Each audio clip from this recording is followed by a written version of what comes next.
dear guests in Nairobi, dear panelists, Dr. Willie Motunga and Nicolas Opio, dear Judy Kaberia. A warm welcome on behalf of the Friedrich Naumann Foundation for Freedom to the launch of the strategic playbook, Protecting and Promoting Civil Liberties in East Africa. The past year has been hard for East Africans, Africans, and nations worldwide. The COVID-19 pandemic has had a devastating effect on health, and lockdown and restrictions severely have affected economies. During the pandemic, the erosion of civil liberties and the fundaments of democracy, already under significant threat before, have intensified. We have witnessed how authoritarians such as John Magufuli and Yoweri Museveni have used the pandemic as a pretext to strengthen their grip on power and limit freedom of assembly, speech, and the media, especially before, during, and after elections in Tanzania and Uganda. It's symbolic that Nicolas Opio, who was supposed to be with us today, has to join us virtually because he wasn't allowed to leave Uganda. In this context, last year, the Friedrich Naumann Foundation for Freedom commissioned research in East Africa. The purpose was to assess citizens' attitudes to promoting and protecting civil liberties in the region. The results of this research will be used to equip civil society with messaging, strategies, and tactics to fight back against authoritarianism and anti-democratic practices. Today, we are launching a playbook which offers clear guidance for democrats and civil society on the urgent steps that need to be taken towards sustainable economic recovery post-pandemic in East Africa. The best way for governments to ensure a solid start to economic recovery post the pandemic will be to guarantee civil liberties and enable freedoms. Economic growth and jobs will result. Our survey suggests that if this conveyed clearly, citizens may be more motivated and prepared to support initiatives aimed to promoting civil liberties. The Friedrich Naumann Foundation makes the full research available on our website, and a copy of the printed playbook is distributed to you today. Due to corona restrictions, we could only invite a limited number of people today, but we are recording this event and it will be streamed on 1st of March at 6 p.m. on the social media of the Friedrich Naumann Foundation. I now look forward to the presentation of the results of the study by Jonathan Mokes and Thea Barnes from JQR and the subsequent panel discussion. Over to you, Jonathan.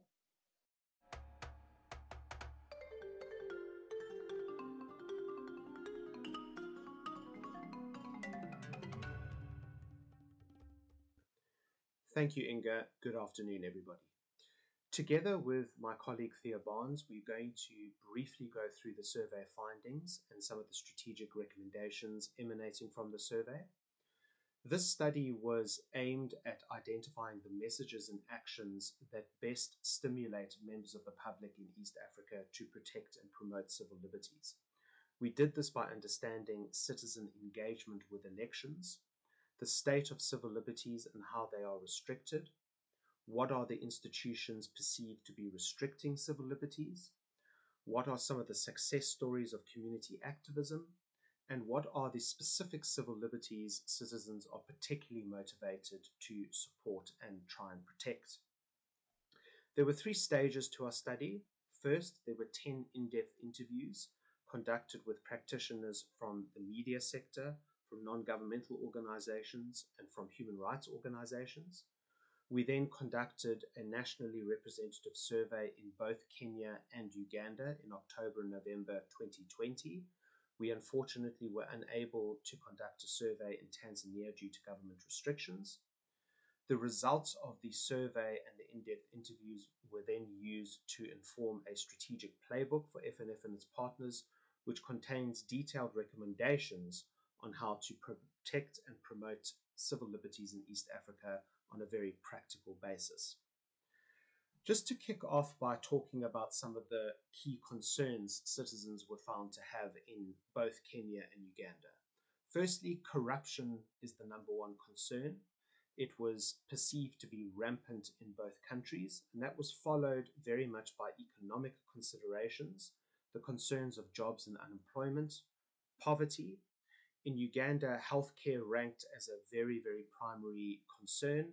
And then important for the topic of this particular project was abuse by the police, which featured in both Kenya and Uganda and has been borne out by practical evidence and experience by the actions of the police in Uganda, for example, in the recent election, and also by the actions of the police in Kenya during recent protests that took place during the course of last year. What are the key findings, though? I suppose unsurprisingly, given the key concerns of citizens, most East Africans view their primary considerations and concerns as economic. Citizens do feel strongly about freedom of speech and freedom of the press, but they're reluctant to fight for those rights or freedoms if it means sticking your head above the parapet and attracting government scrutiny. Government is indeed viewed as a primary culprit in restricting civil liberties, mainly seen through its use of the police in abusing certain freedoms. East Africans believe that reducing corruption is probably the most important effect the right to freedom of expression can have. One thing that I think is positive for FNF and its partners is that citizens do believe that civil liberties will improve over the next year. Maybe this should be read to, I suppose, set out that citizens believe that civil liberties should improve over the next year. Therefore, there is fertile ground to operate in this. Perhaps unhelpfully, many citizens believe that government is the best driver of change. And again, I think that mirrors perhaps a belief that government should be a best driver of change, or maybe the fact that government seems to be the only avenue for change when there is no evidence of any successful nationwide citizen-led movement in either of the countries that we surveyed. Religious leaders and journalists came out of the survey as being seen as very trustworthy and therefore uniquely positioned as messengers and amplifiers of the need to protect and promote civil liberties. And then lastly, the majority of Kenyans we found got their news from television, while the majority of Ugandans got their news from radio. There is a degree of penetration for social media, but mainly amongst young East Africans and mainly on Facebook. And this does seem to suggest that there cannot be an over-reliance on social media. At this point, I'm going to hand over to my colleague Thea, who will take you through some of the more important findings through the survey in a bit more specific detail. Thank you. Thank you, Jonathan. So the first key finding was that Ugandans and Kenyans are most interested in activities that don't attract the attention of the national government. So we read respondents a list of activities, so things such as raising issues about the community, joining a community activist group, signing a petition, and we asked people how interested they were in doing each of the activities. So here you can see that we've broken out these results by Kenyan and Ugandan respondents. And the dark blue bars on the chart show you the percent of people who are very interested in doing each activity, and the light blue bars on the chart show you the percent of people who are fairly interested in doing each activity. So here we can see in both countries that people are most interested in doing things such as raising issues about the community with friends, with family, with neighbours, with local councillors, and people are least interested in doing things such as signing a petition, posting on social media, and going to a protest. And the difference here being with these activities is that they are more visible, they attract the attention of the government, and they require sticking your head above the parapet more so than raising issues about the community would do. So here we found that Kenyans and Ugandans view the government as the main institution that restricts their freedoms. So we asked respondents which people and organisations try to put limits on your opinions and activities. And what you can see on these charts is that the blue bars show you the percent of people who think that the institution does limit their freedoms a great deal or a fair amount. And again, we've broken out these results by Kenyan and Ugandan respondents. So what you can see is that a majority of people in Kenya said that the government puts limits on their opinions and activities. And this is closely followed by the police too. And in Uganda, 42% of people think that the government and the police put limits on their opinions and activities. And this is followed by the military too. So we asked respondents from a list of civil and political freedoms which three they felt were most important to them in their country. So what we can see here is in both Kenya and Uganda, it was really important they had the freedom to open their own business. And this really ties in with the East African focus on the economy and on development that Jonathan mentioned earlier. People really view their problems as economic. So we can see that 46% of Kenyans said that the freedom to open your own business was important, and 43% of Ugandans said the same thing. Also really key to point out is that 51%, so a majority of Ugandans, said that the freedom to vote for whoever you want was important. So we then read respondents the same list of civil and political freedoms and asked which three they felt were most restricted in their country. So what we can see here is that both Kenyans and Ugandans said that the most restricted freedom was the freedom to have a fair trial if you go to court. And this really ties in with the high concern over corruption that Jonathan mentioned earlier. And that's seen by 44% of Kenyans and 42% of Ugandans. Closely following this, 44% of Kenyans and 38% of Ugandans said the freedom to protest was also restricted. But also really key to point out is that in Uganda, 31%, so almost a third of Ugandans, said that the freedom to vote for whoever you want was restricted. And it's really important to note that this fieldwork was happening just before the elections in Uganda, so it could indicate that people did not feel that they could vote for whoever they wanted in this election. So I'm now going to pass back over to Jonathan, who will talk you through the recommendations that have come out of this research. Thanks very much, Thea. I'm now going to focus on what we believe are the sectors that organizations and the FNF should support in protecting and promoting civil liberties, flowing from the survey, and then I will quickly go over what we believe to be the core strategic findings. In terms of sectors to support, definitely non-governmental organizations focused on justice and police reform that would mirror and meet citizen concern in terms of fair trials, access to fair trials, and obviously deal with the concerns that citizens have about abuse by the police. The second sector is small business associations and non-governmental organizations supporting small business and entrepreneurship. Direct link there, obviously, in terms of furthering jobs and employment, but also centering the battle for promotion and protection of civil liberties through the attainment of economic freedom. Journalists and media, very trusted advocates of civil liberties and the need to protect and promote them, trusted by the population in East Africa, and particularly independent journalists could be a very, very good focus of support for organizations. Then similarly, faith-based and religious-oriented non-governmental organizations that are focused on advocacy in terms of protecting and promoting civil liberties. And then, of course, organizations focused on voter education and organizations supporting voter choice and participatory democracy, addressing those concerns that one of the key civil freedoms is the ability to vote for whoever I want. And of course, that's a critical need given the problems and concerns that exist around the holding of elections in East Africa, especially given the recent elections in Uganda and Tanzania. In terms of some of the core strategic recommendations, I think the primary recommendation of this playbook is that organizations seeking to promote and protect civil liberties should position civil liberties and democracy as an essential building blocks for economic development and prosperity. We know that authoritarians such as President Museveni in Uganda used economic development as a reason why democracy should be blocked or certain civil freedoms should be blocked.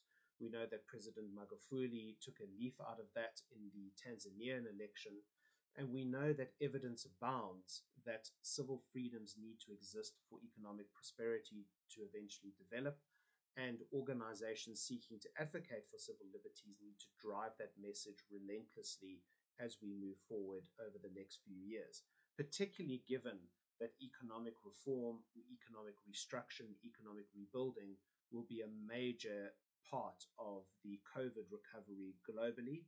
And if we're going to achieve effective economic reform, we need to land civil liberties there. Secondly, it's going to be very important for organizations to pursue initiatives and drive campaigns that at least initially do not seem overly political, ideological, or directly critical of government. It is important to look at moving towards a shared objective, which could be prosperity, development of a nation, and building from the ground up before people are willing to align themselves with an organization, particularly maybe then move towards criticizing the government at national level.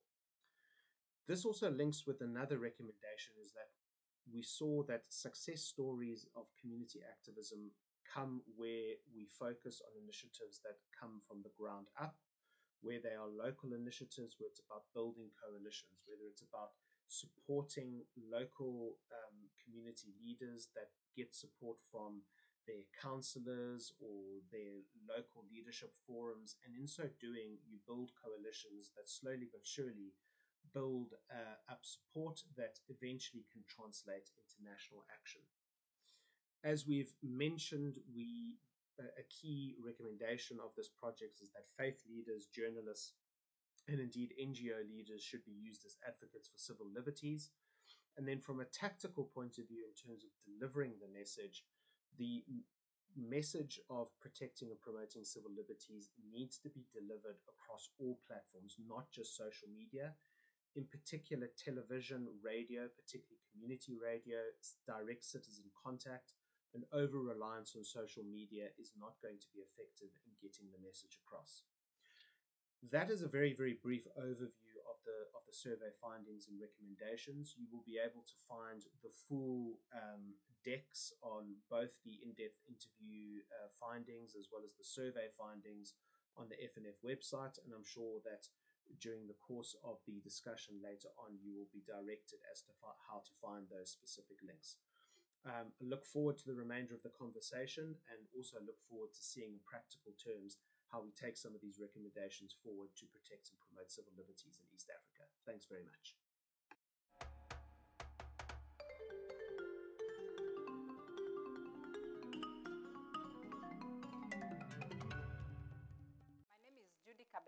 I'm an award-winning journalist.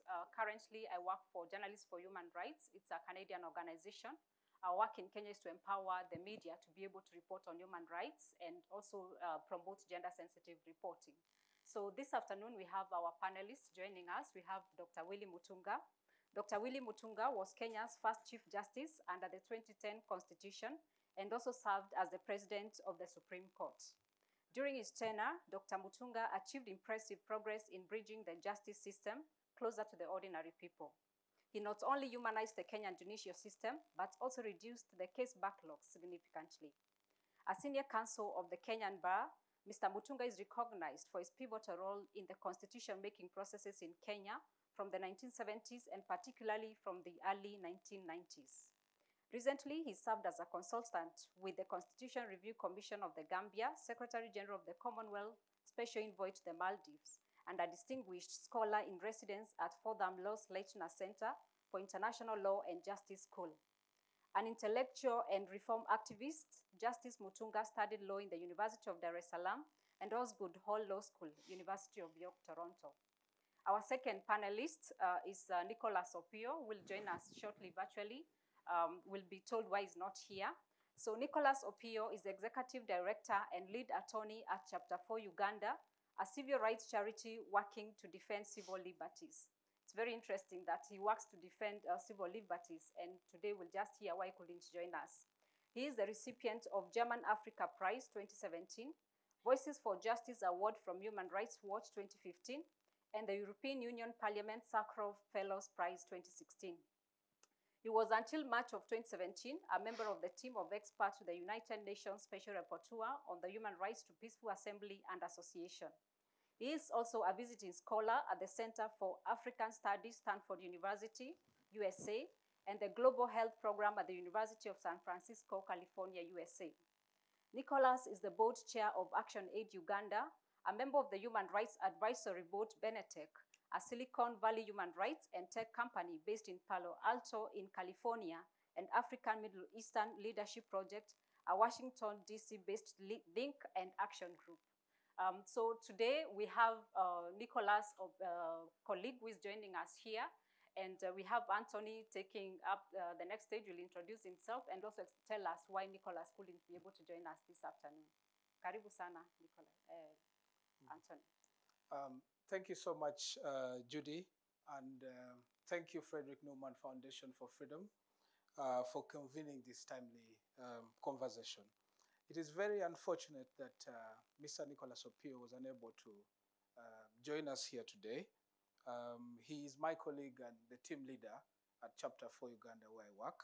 So Chapter 4 is a civil rights organization.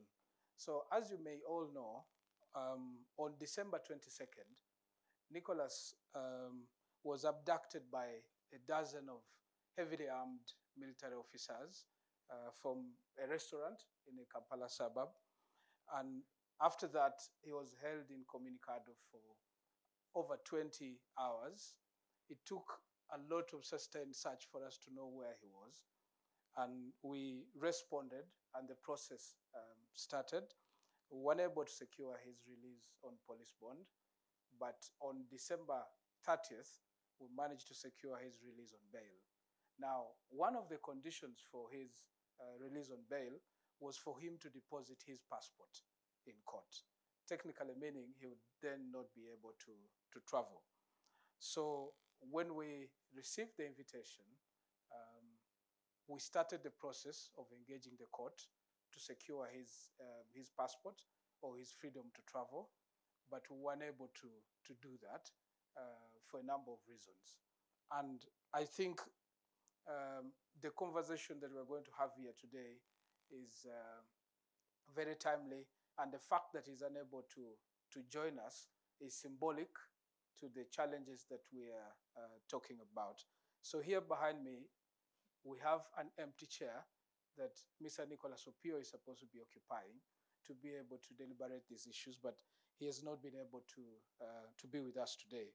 So, but the good news is that even though human rights defenders like Nicholas Opio are persecuted with all these malicious charges, we shall still be able to hear from him virtually because we cannot allow them to silence us.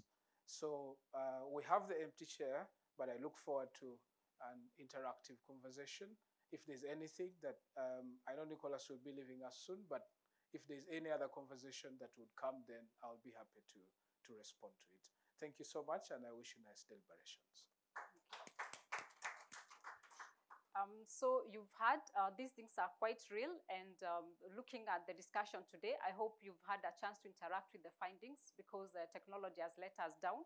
Mr. Motunga, Dr. Willie Motunga, turning to you, looking at the findings that we've just had or we've read from Jonathan and Dia, what do you think are the immediate implications for actors wishing to defend and protect civil liberties in East Africa?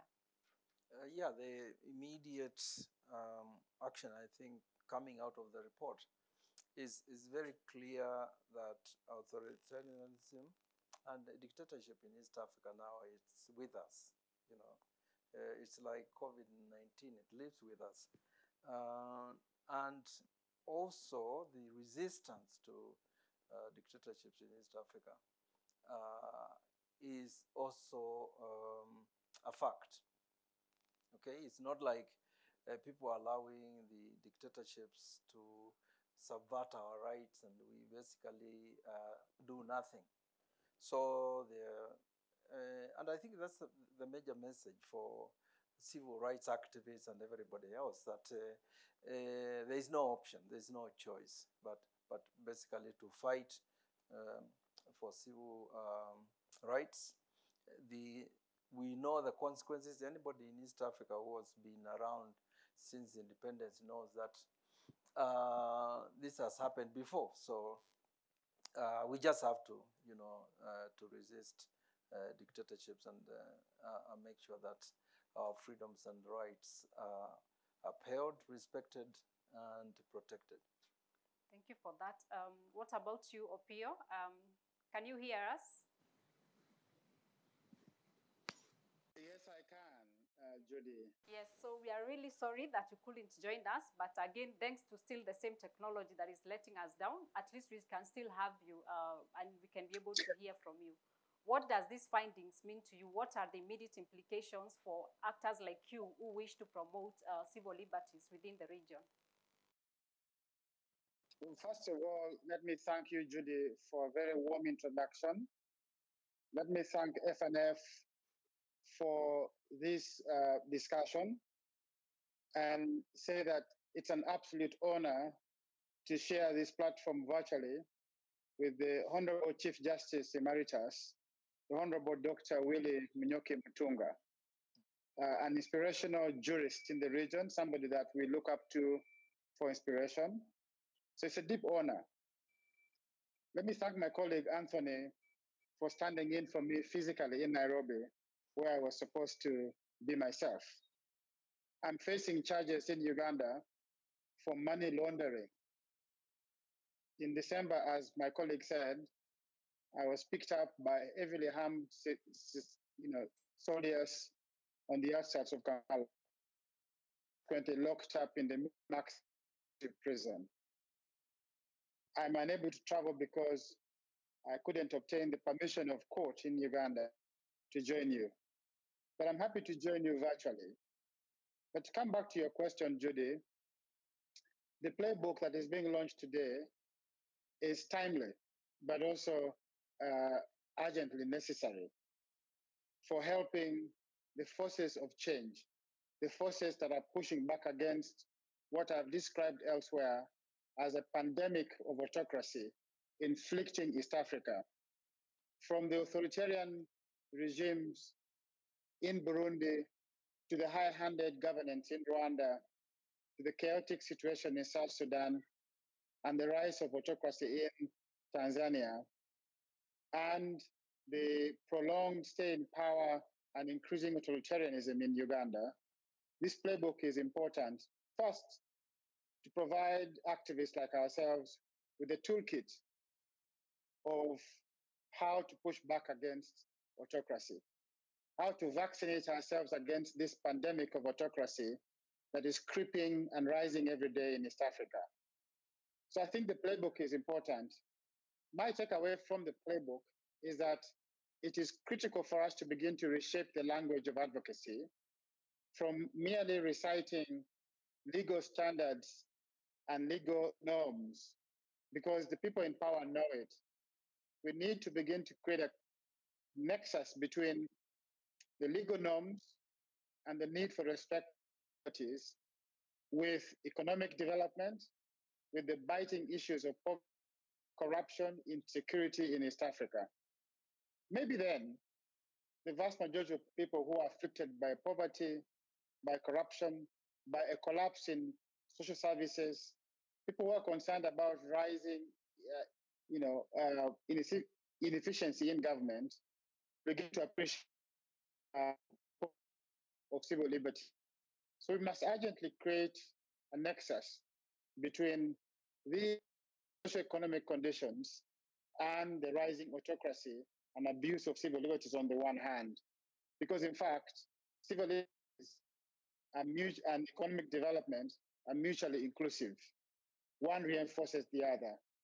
We cannot make the false choice between what autocrats call economic development at the expense of civil liberties. Yeah, that's a false choice. I'll come back to you because I have a series of questions for you. And so as we go on, I'll be able to guide you. The next question and something that I really would like to hear from you.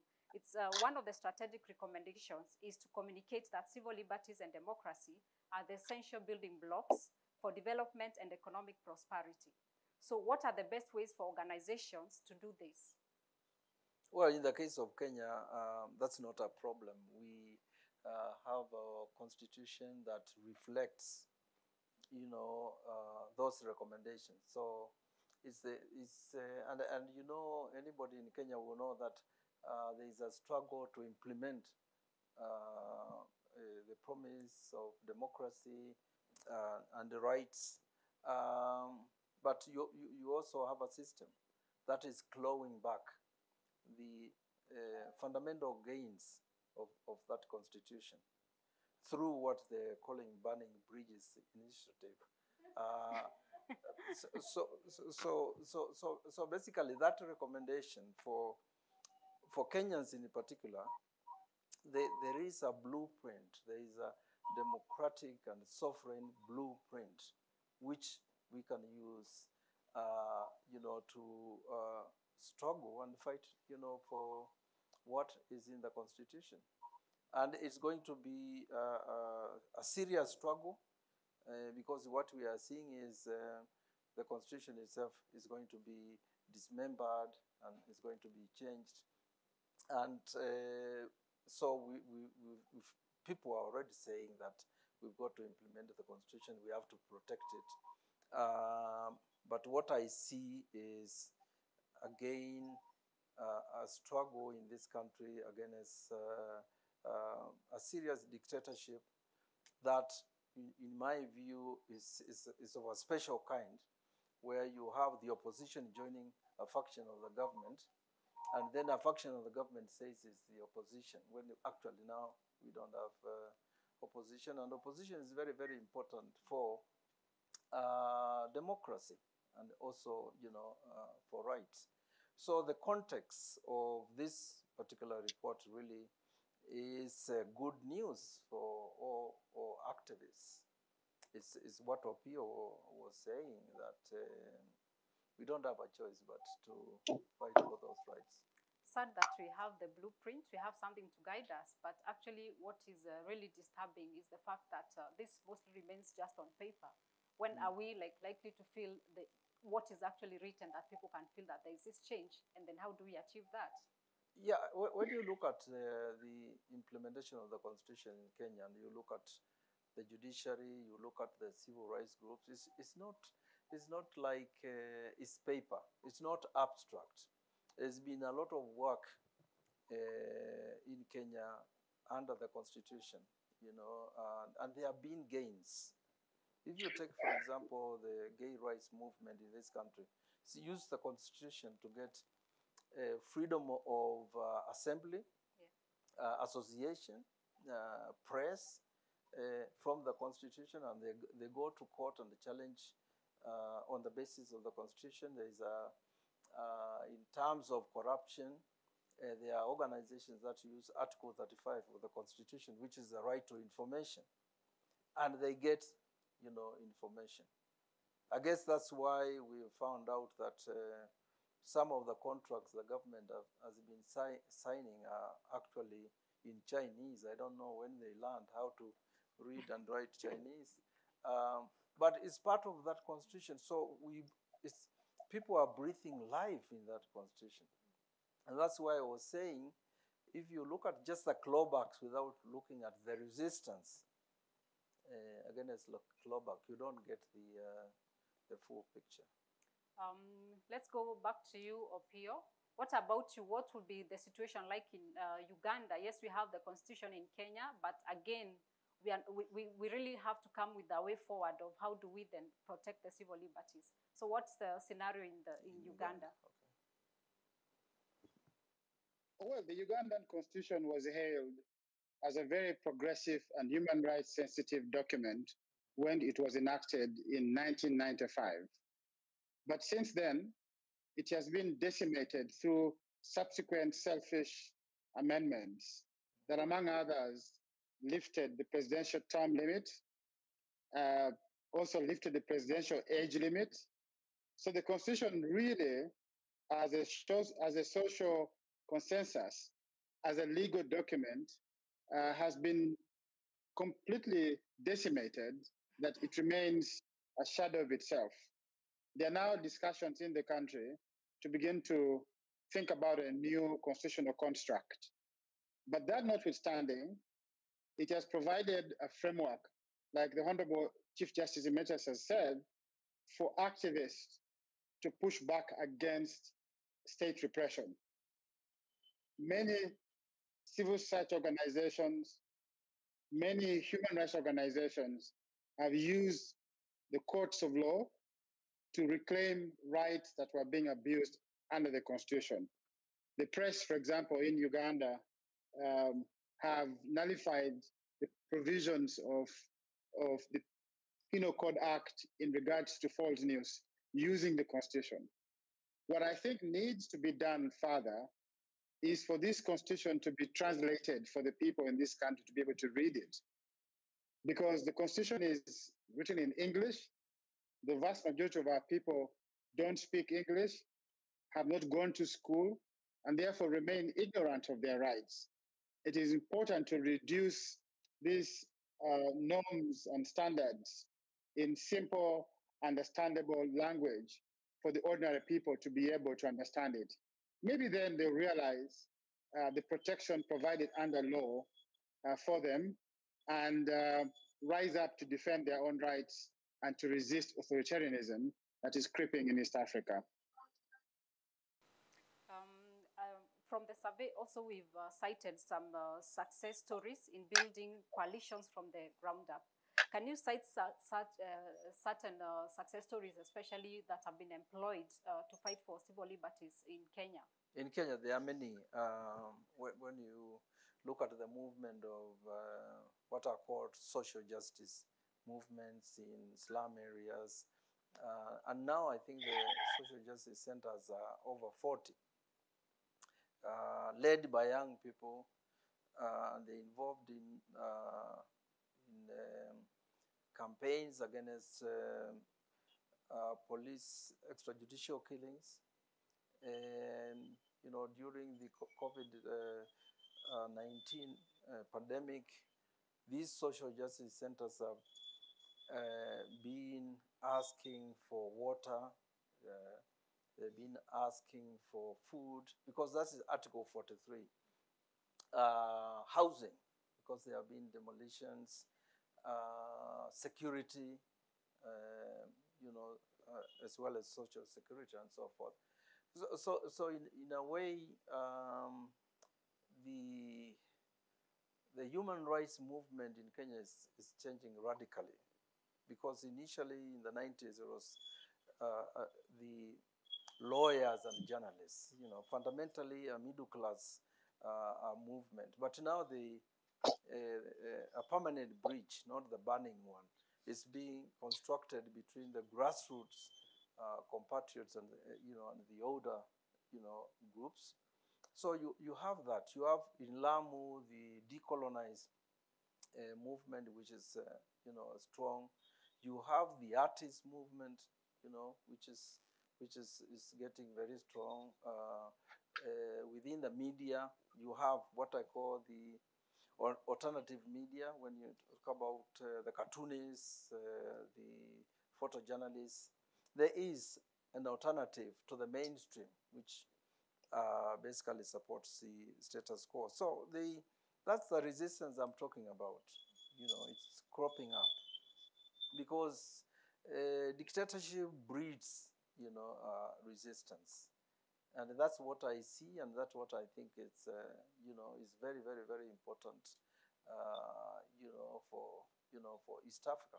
Even in Tanzania, it's not like Magufuli is not challenged. If you look at the data, he's disappearing people, he's imprisoning people. Tundu Lissu is out of the country now because he was told by that regime that this time will hit your head, and he had but that courage by Tundu Lissu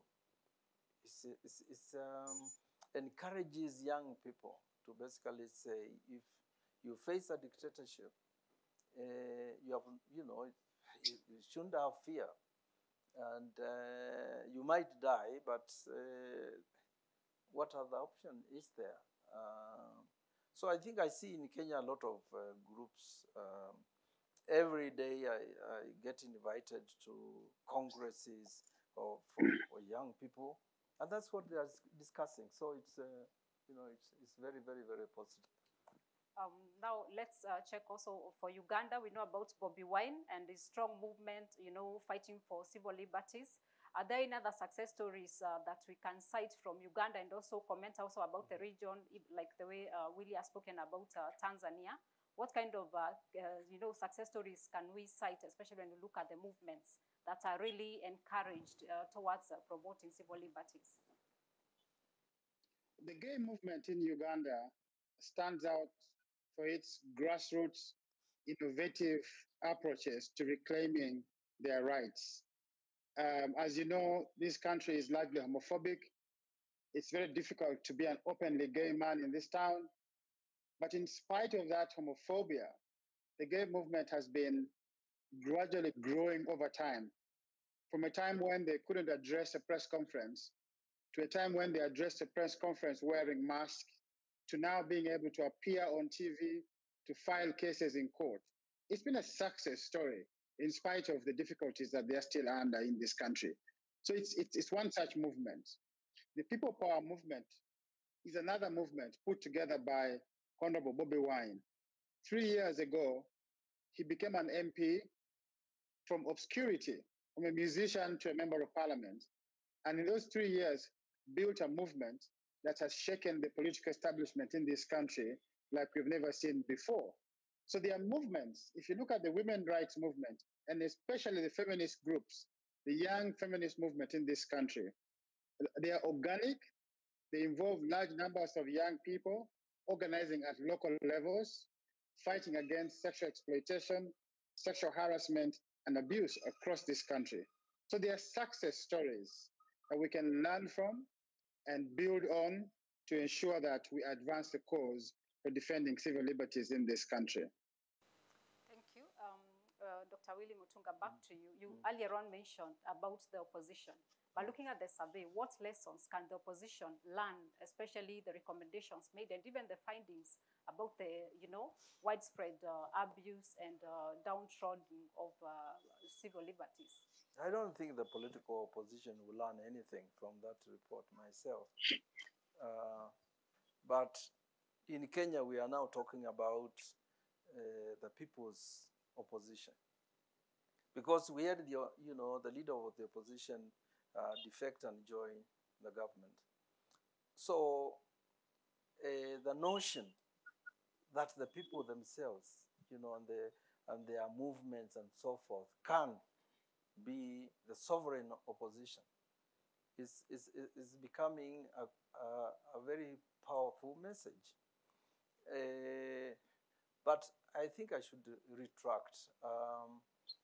There are parties here in Kenya that will benefit a lot from the report.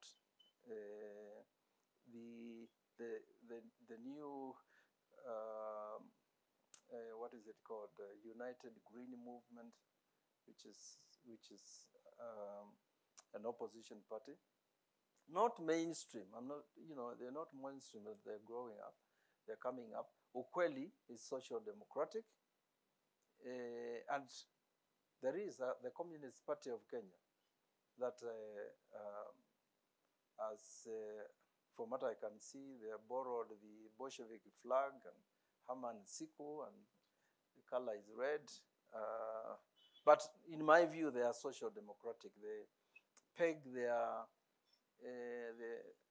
campaigns on the Constitution and the implementation of the Constitution.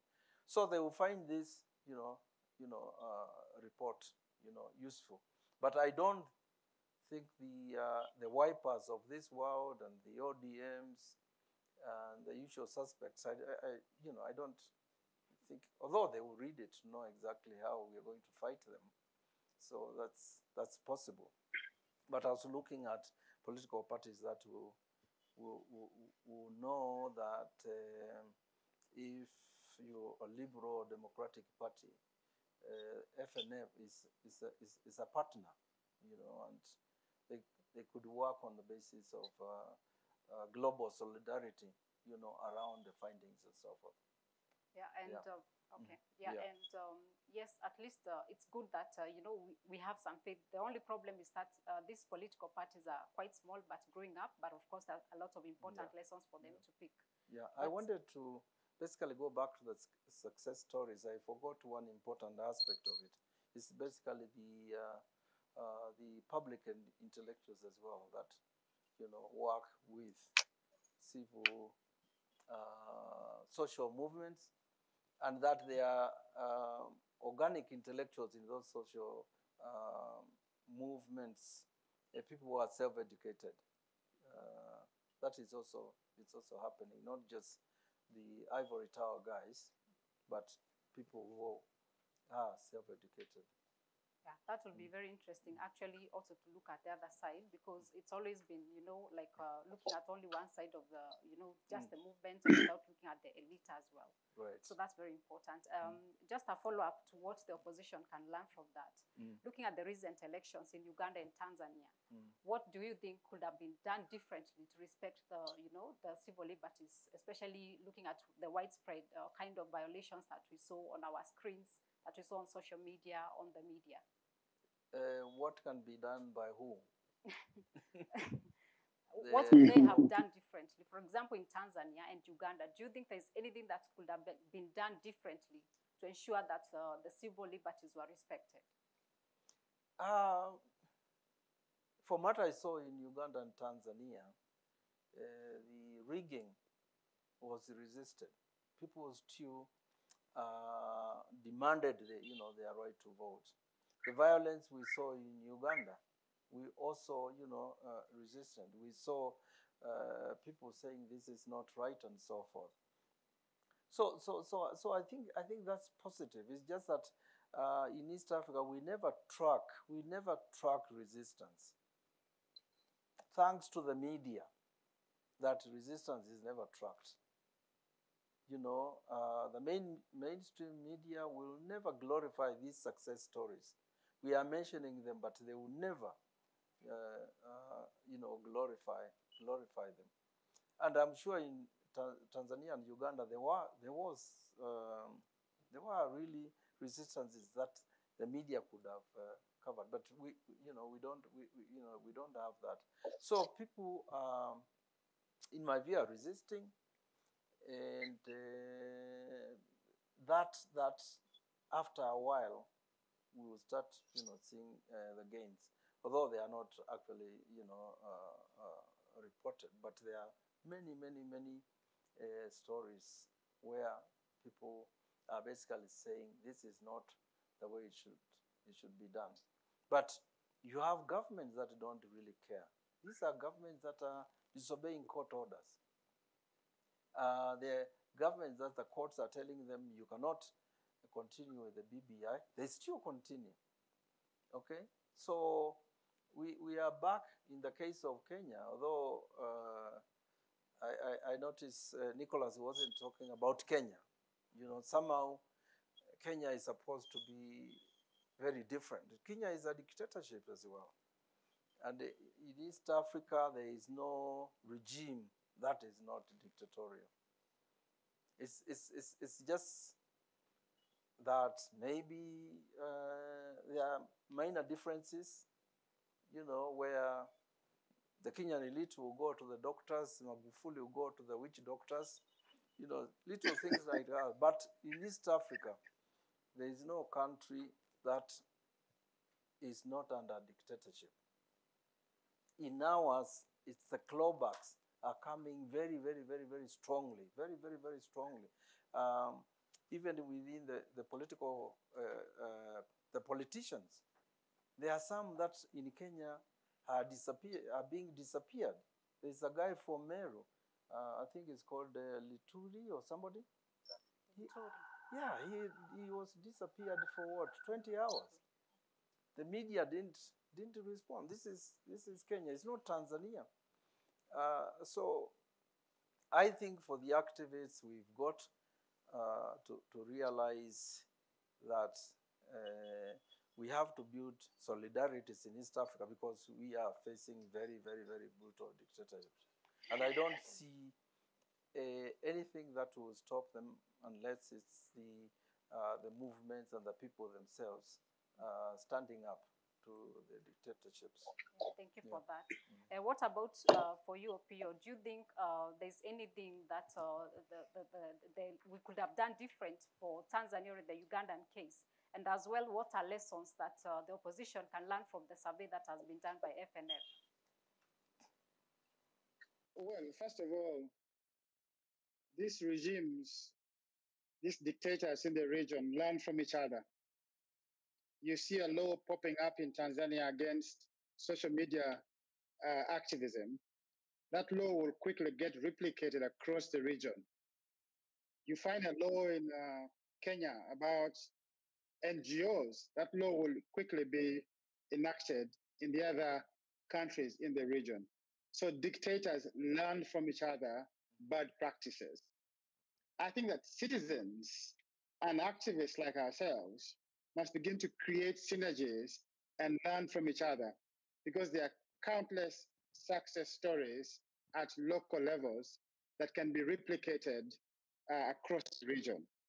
So the first thing is we have to create platforms for cross-border knowledge sharing and experiences exchange in the ways in which we are fighting back against autocracy in the region. That for me is going to be important. The second thing is this, that activists tend to cite laws as abstract norms.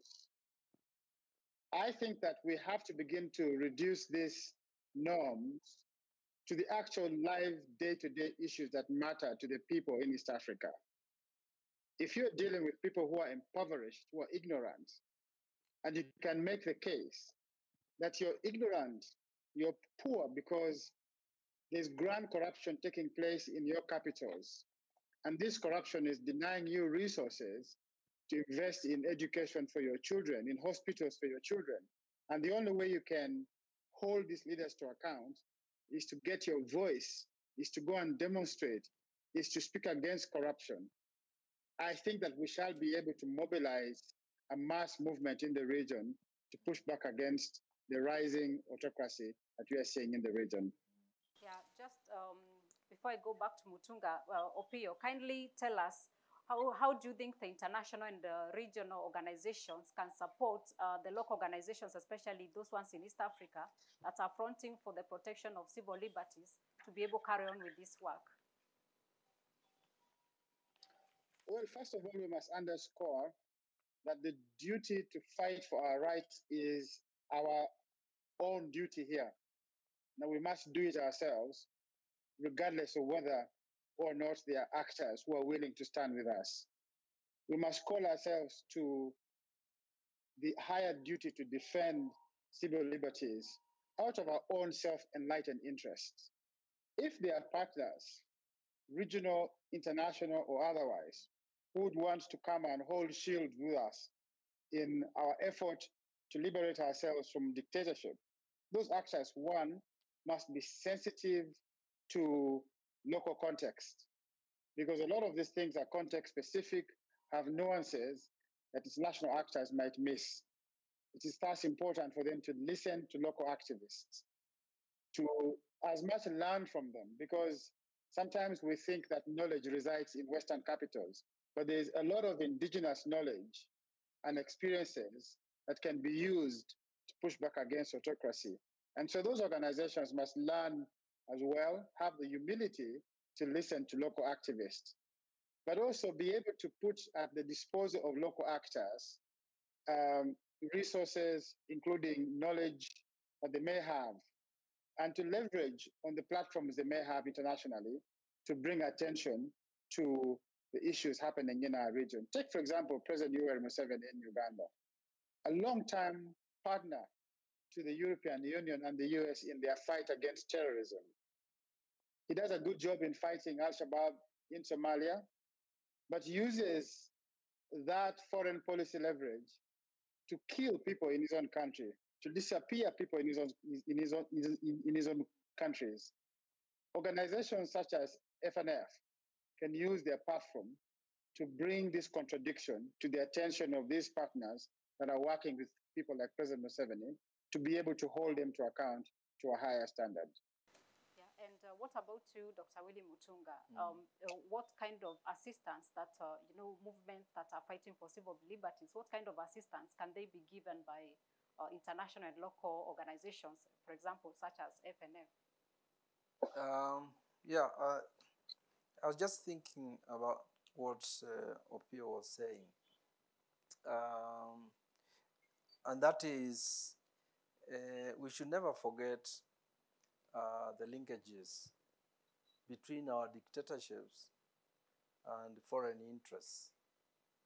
Okay, because that's very important. The example he gave about Museveni who has these linkages with foreign interests and uses that opportunity also to oppress his own people. It's real. Okay, in the case of Kenya, our leaders have these linkages as well, whether it's the West, or the East.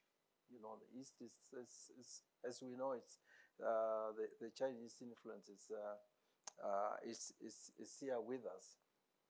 So for me, and this is my experience from the human rights activism in this country. The human rights movement in this country owes a lot to the Nordic countries, to German foundations, some foundations like Ford Foundation in the US and so forth. So it's where you seek, where you seek partners. And the best thing that can ever happen to us is where we have, people-to-people solidarities, or where we have organization-to-organization, solidarities. Making sure that our foreign partners, can come with us when we try to disengage this alliance between our dictatorships and the foreign dictatorships, because it's not like people in Germany and in Europe and Britain and America are not also challenging the status quo there. The Black Lives Matter movement is a good example of that, of people-to-people solidarities. Even within Africa, the resurrection of Pan-Africanism now is talking about people-to-people, because the states, in Addis Ababa, okay, the leaders, the entire leadership of in Africa is anti-people.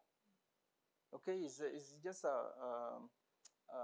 what is it? It's a den of rapists, thieves, murderers, everything. So we cannot expect in Africa, if and East Africa for that matter, if these social movements don't come together, as Sophia was saying. And I've seen examples of that. Bobby Wine was in Kenya, and the civil society groups were here to meet him. There have been movements in this country to protect Nyanzi, to protect the young woman in Rwanda. And so that is very, very, very positive, because young people are actually joining others in movements. And that should extend to Africa, and they should also extend to the world. Because in my own view, the entire planet is facing those issues. Is the planet free? Is it peaceful? Is it egalitarian and equitable? Is it gender just? Is it non-racist? Is it ecologically safe? Is it prosperous? These are things that I guess in the 21st century, when we talk about organizations, we talk about foundations, and we talk about movements and how these solidarities are going to be built, is to realize that all of us now on the planet, we have a vision of what the planet should be, because for that we have to move yes, to Q&A. yes. So there will be regional solidarities, global solidarities, going forward, and that's what is going to save us from what a lot of historians say our world risks explosion and implosion, and it must change. And for it to change, these solidarities are going to be very important. Yeah, thank you for that. So you've heard from our panelists, and you've interacted with the playbook. So the floor is now open. Kindly, you start by introducing yourself, and basically what you do, yes. And please say whom you are directing the question to. Am I allowed to keep my mask? Or I can still hear you. okay. I choose to defy my mentor and teacher. And keep it short and so keep that it- yes. everybody has a chance to respond. Yes. So mine is not actually a question to any of the panelists. it's a comment. It's just a general comment. Okay. First of all, let me thank Willie. As I said, he's my mentor and my teacher. My name is Mugambi Kiai. I'm working with Article 19 Eastern Africa. It strikes me about this report, and thank you to Friedrich Naumann Stiftung for this. It strikes me that there are a number of paradoxes we need to address. The first paradox is around key finding 1 and key finding 4. Key finding 1 says we've got big problems with corruption, we've got big problems with jobs, unemployment, we've got big problems with poverty, healthcare, abuse of the police. Key finding 4 says the government is the primary culprit. Now, this is a paradox. You look at a system that is supposed to weed out the problem, and you find that that same system is entrenching itself. So in one case where the people are saying there's a problem, is another case you find that, yes, there's, as Willie has stated and as Nicholas stated, there's repression, but people are still voting for these people. We must address it. We must problematize it. And I totally accept Willie's, as I said, my long-term mentor. I first worked under Willie, and he always warned us, do not blame the victim. Never blame the victim. But that does not mean we do not problematize the problem. There's a psychosis about why do we follow these people. We cannot avoid it. My sister Martha here is actually a good victim of that hard mentality. We've got to problematize it. That's the first paradox. The second one is something that Opio touched. And Opio, it's good to see that you're out. You gave us a scare over the Christmas holiday when you were incarcerated. It's a question of language, the paradox of language. So he said something that struck me, which is we need to translate constitutions and the norms and standards into other languages. And he stated English. Can I suggest that perhaps the translation should not be into other languages, but the language that people understand? And it's actually here. The language people understand is socioeconomic. If we cannot translate what the problem is in terms of what people are facing in their day-to-day lives, we will never get it, in whatever language it is. So the second paradox is a paradox of language. I think we need to be very clear. And perhaps when we talk about successes, we also then need to talk about what are we not doing right. And part of it, I think, and I would embrace that as a critique of the civil society movement for which I've been part of for the last 2 decades, as not getting the language right. The third one, and how many do you have? just one so more. that you can give everybody Just a one chance? more. Just Okay. one more. The third one, I like it keeping it to 3 maximum, is a paradox of silence. I think it's stated here under key finding 3 that citizens feel strongly about democratic principles, but they're reluctant to fight for these principles. That's a paradox already. The paradox here is very, very interesting because even Adhiambo War, in her book Dust, says silence is the 3rd national language in Kenya. English, Kiswahili, and silence. Right? So I want FNF. So we can do this together. I think we have no solid answers to this. How do we address silence? Because we hear what the people say. What did they not say? It is very, very important. And with regard to silence, I throw it now back to Judy and the team in the media. I think Willie has been spot on that point of the media silencing the voices of resistance. I'll give a very good example. Again, our sister Martha Karua, our elder sister Martha Karua is here. And she will notice the difference when in the 1990s, she walked out of Dictator Moi's rally. She walked out and that was a headline story because at that point, the media was very politically conscious. The other day at the funeral of the mother to Musalia Mudavadi. She made a very profound statement. She stood up, looked at the dictators in the eyes and said, you must accept that some of us do not agree. How much coverage did she get for making such a valiant statement? Almost none. We had stories about, Tanga Tanga, Kiwele. We did not hear her voice. And that, for me, was the most profound thing. The whole question about resistance and us being allowed to actually exercise our democratic right. I cede the mic. Thank you. Any other comments? There is one there. Kingo.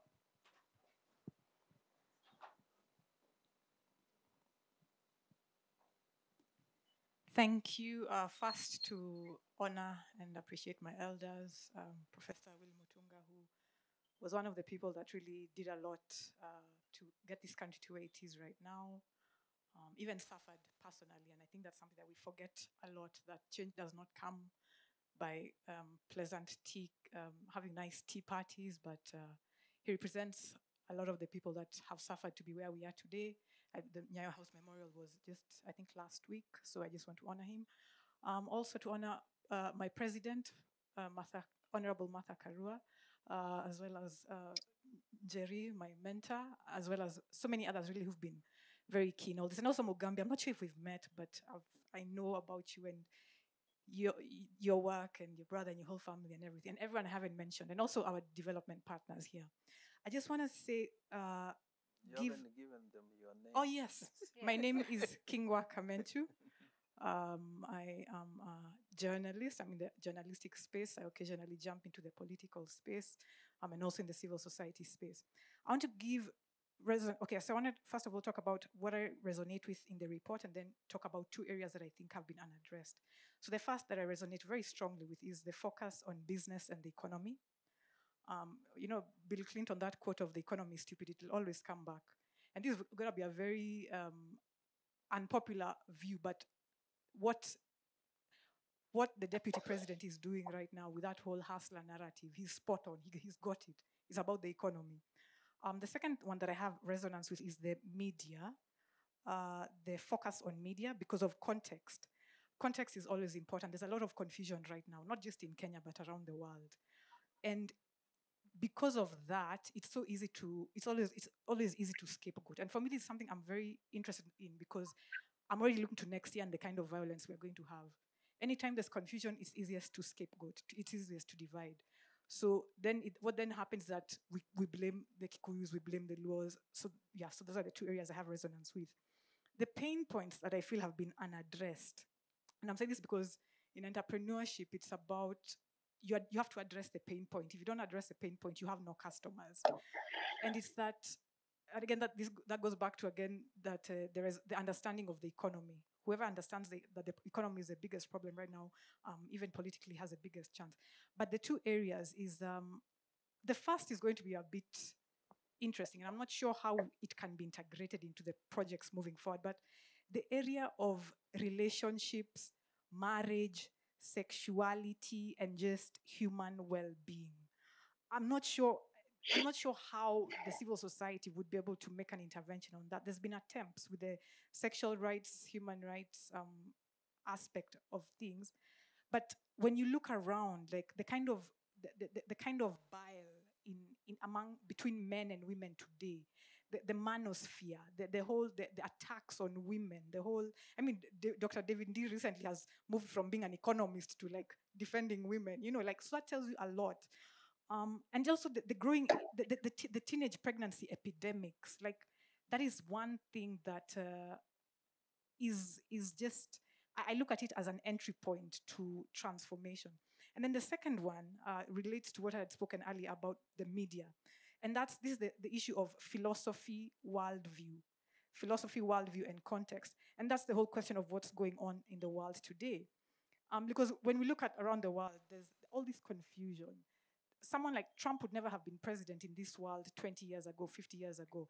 It's a time of a loss of tradition. It's a time of a loss of, it's just really a time of breakdown. Even in Kenya, when I was growing up, I could not dare say that I could not go to church. Like when I was growing up, it was a time when everyone had to be a Christian or whatever. So I mean, there's a lot of examples to give to this. There's a lot of growing mental illnesses, social anxieties, not just in Kenya, but around the world today. And what we then see is that then there's a move towards escapism, which is where we then see the rise in the influence of certain groups, and more particularly the rise in the influence of creatives, the rise in the influence of influencers. But to ground that is about... I hope you're about to finish it so that you can give others also space to speak. Yeah, it's about where we are in the world today. And I'm even going to go now wider theoretical area, which is there's something called the generational cycles. There's actually a book called The Fourth Turning, and it talks about that the cycles of history. There are 4 main cycles.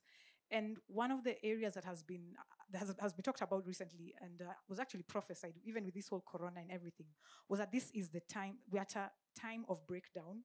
We're at the time of moving to a new cycle, and that it explains everything. Like it's literally, it maps it all out. And the reason that, so now the question is then how to then translate this context, this understanding, to where we are today, so that we don't end up with a continual sort of anarchy, the continual attacking each other, especially politically, because we are all frustrated. As a country, we are frustrated. And when we don't have easy answers, the easiest thing is violence. So, yeah, so that's just really what came to mind. That's really what came to mind. Yes, and I have a lot more to say, but another time. We'll do, okay, Jerry, and then. I don't want to ask a question yet. I just want to caution us about the money and the mask. There's no need to wear a mask. And then use a mask here without a mask. There's no need to sit that way. And then so either we keep the masks on, or you put your mic far, please. Okay, there's a question. They can be sanitized, the mics. Are you sanitizing them? Thank you very much. My name is Stefanie Rothenberger. I'm the director of the Conrad Ardanova Foundation's Rule of Law program for Anglophone Sub-Saharan Africa. First of all, I'd like to thank Dr. Willie Motunga and also Nicolas Opio for these very interesting insights you've just given to us. I wonder, we talk a lot about civil society. So in how far is the judiciary in Eastern Africa a reliable partner for the civil rights movement? I also asked this question in particular with regard to Uganda. I would be interested in getting to know how the situation is there, whether it's deteriorating, whether there's a lot of intimidation going on with regard to judges. And also, I would be interested in getting to know the role of the regional courts in Eastern Africa, and also the courts for peoples and human rights in Arusha, in how far this court can be considered as an important ally of the civil rights movement. And secondly, thank you, Nicolas Opio, for bringing up this issue of constitutional literacy. I think it's a very important one, and our organization also would like to work on this topic. You talked about making constitutions available in local languages, in easy comprehensible language. So what else can there be done to get people on board to make them aware of their civil rights and liberties, apart from disseminating constitution texts? And so what can an institution like ours do in this regard, for example? Thank you very much. Thank you. One more last comment or question, and then they will respond, because we only have 10 minutes to go. Yes, there's one here.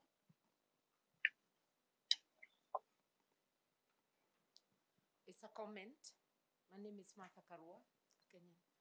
I want to say there are many takeaways in the playbook and in the discussion today. But my greatest takeaway is the need for positive framing. We've been silenced in this country. We've been silenced by a framing, a narrative that is crafted and forced by the government and adopted by the media. So in terms of framing the conversation, and affirming our rights. We need positive framing, and we also need to reclaim the media as an ally, because in Kenya we have lost the media. If it were not for social media, we would be completely silenced. And the impression given is that everybody is accepting what the government wants. So positive framing is powerful. Just before we go back, because we have some people from the media, kindly, Churchill Otieno is from the Nation Media Group and is among the decision makers of the media house. It will be good to hear, because we realize that the media has actually been put on the spot about protecting the civil liberties of the people. Kindly, Churchill. Sorry to put you on the spot, but it's good that you respond because you are here. Let me remove my mask so that you can see me properly and hold me accountable. Thank you. I'm happy to be here, and I'm sorry I got here late because, as media is, we respond to many things. Today I was responding to Martha Karwa's comment on deleted tweet. Yes, and I want to hold her accountable to that. Happy to see you, CJ Willie. And I'm here because I want to be seen as a friend. My name is Churchill Otieno. I work at Nation Media Group as head of development and learning. But I think more importantly for today's conversation, I am the president of the Editors Guild. So I guess I have a station and maybe a view that could be useful. As you accurately say, Judy, and I half expected that you'll do this, the media is on the spot. But I'd like to urge us to understand the media,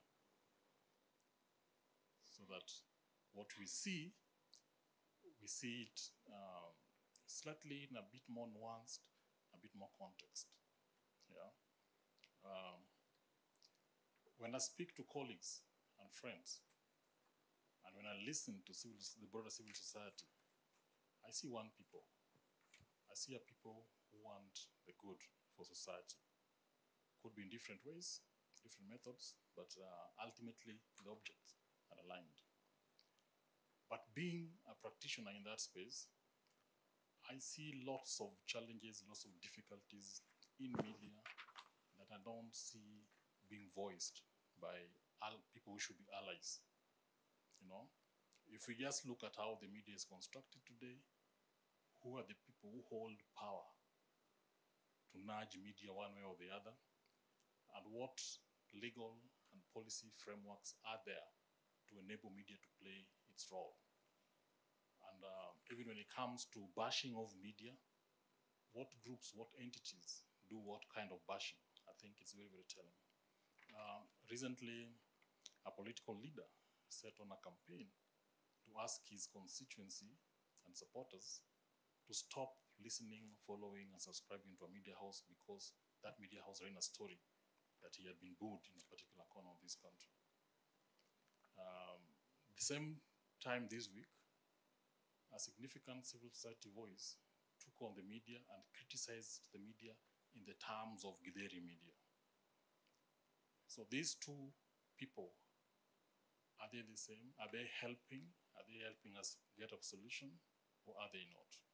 When that bashing goes in very, very generalized terms, the effect it has amongst those who are in media is they feel that they're under attack, and they feel that those attacking them are not friends. If you look at the Kenyan media situation today, if you look at newsrooms today, in the last, I would say, 14 months, 600 experienced, well-skilled journalists have lost their jobs, purely for economic reasons. So a lot of these newsrooms are not at the strength where they could do and deliver the service that we need them to do and deliver. And as an insider, I can tell you, many of the entities are tottering on the edge of collapse. And when they collapse, the fault lines we are seeing will become valleys. And I think the situation will worsen. So I think there's opportunity for civil society in the broadest meaning of that term to come together including the media, and ask ourselves, how do we begin to walk back?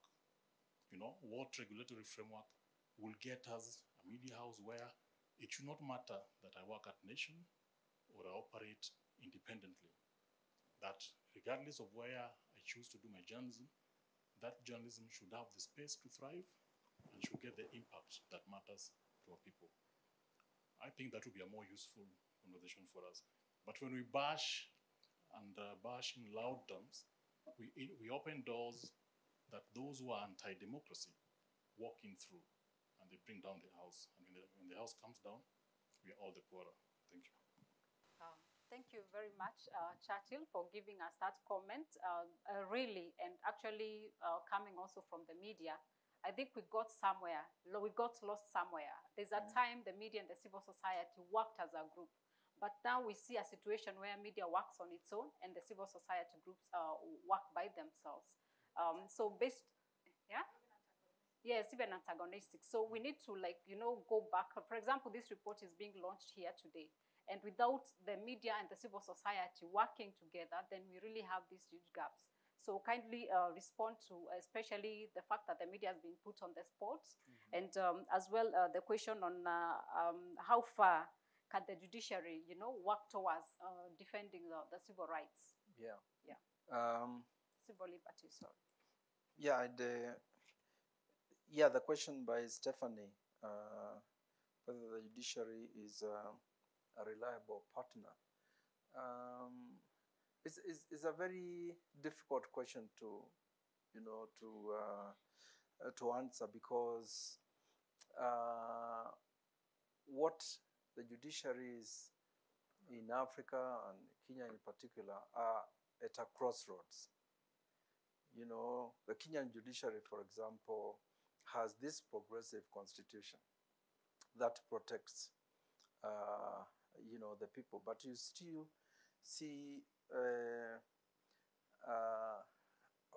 judiciary, or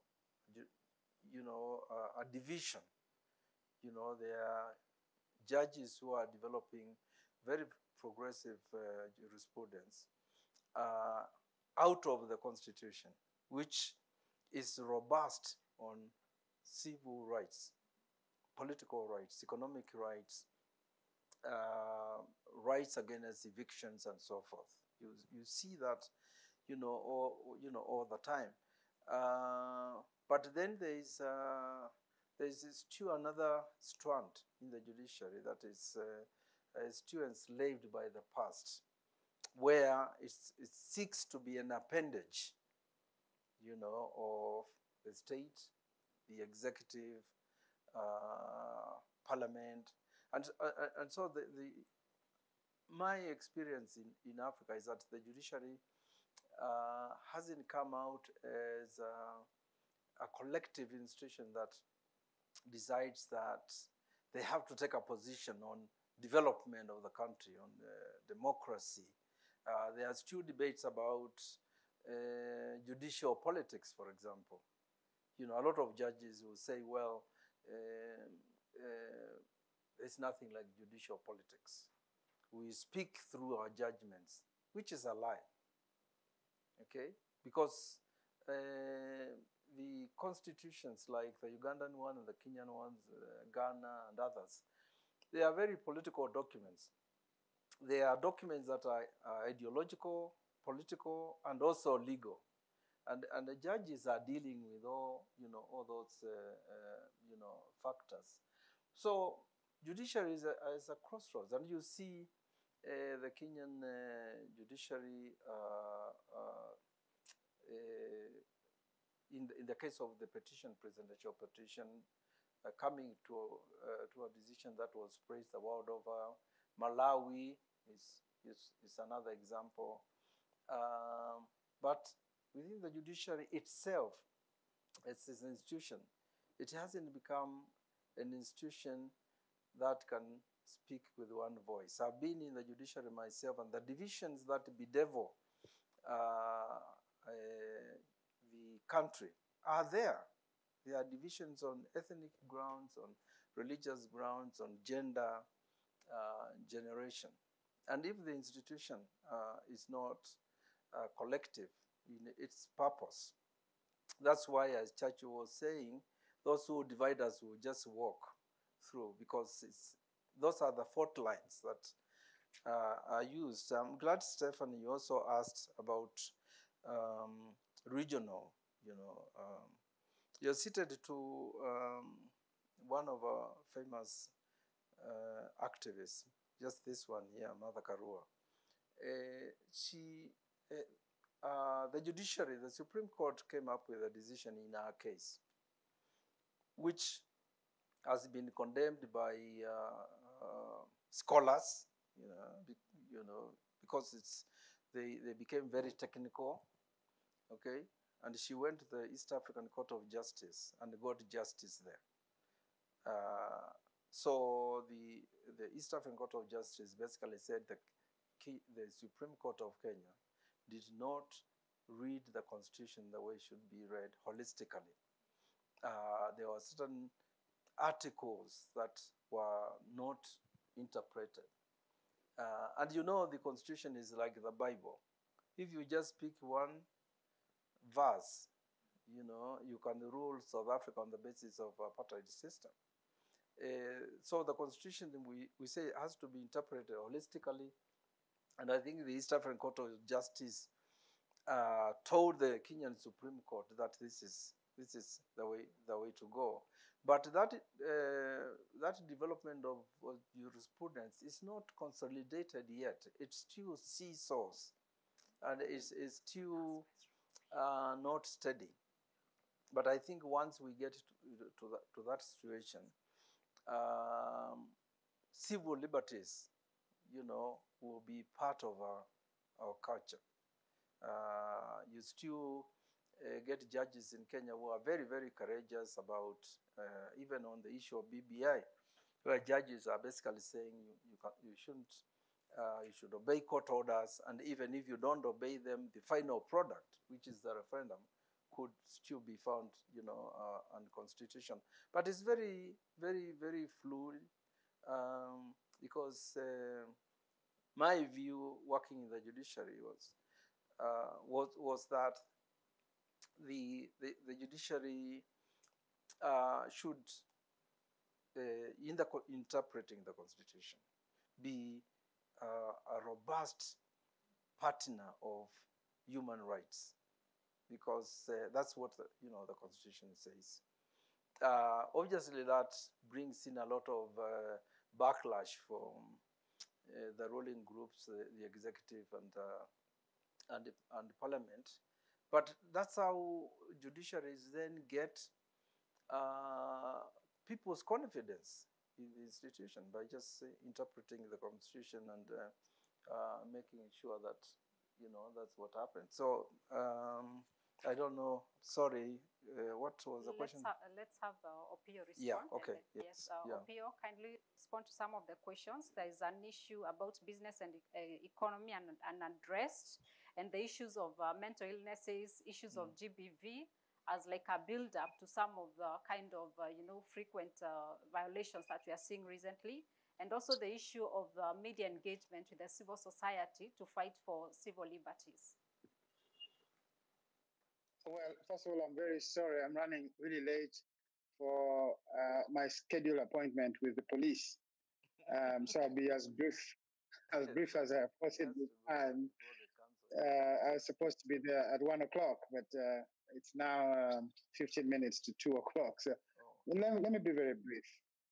The Ugandan media has now discovered that they're not immune to the abuses that many people suffer every day in this country. 2 days ago, the media practitioners went to cover a meeting between Uganda's leading opposition leader and the UN Human Rights Country Office. They were clobbered so badly that many of them are nursing injuries. So the media has learned that they're not divorced from this problem. They're in as much danger as all of us. And I realized that they ought to play the role of protectors of civil liberties in much the same way as an NGO, because we're in it here together. And so the media is not special. the media will suffer as much as anybody else. And I think that that realization should drive the media houses and practitioners to begin to look at themselves as human rights defenders, because in fact they are. In fact, they are human rights defenders. And in their work, must every day go out to defend human rights, to protect human rights, to highlight violations. And in much the same breath, activists must acknowledge and protect the central role of the media as an important actor in the fight against authoritarianism. Because we can also begin to turn against the media and say, don't tune to this media house because they hold a particular view. The media houses are also in a difficult position. Many of them have to defend their licenses and make the difficult decision between publishing particular stories or getting shut down. Just like NGOs must also determine what activities they can do or face a shutdown. So we are actors together.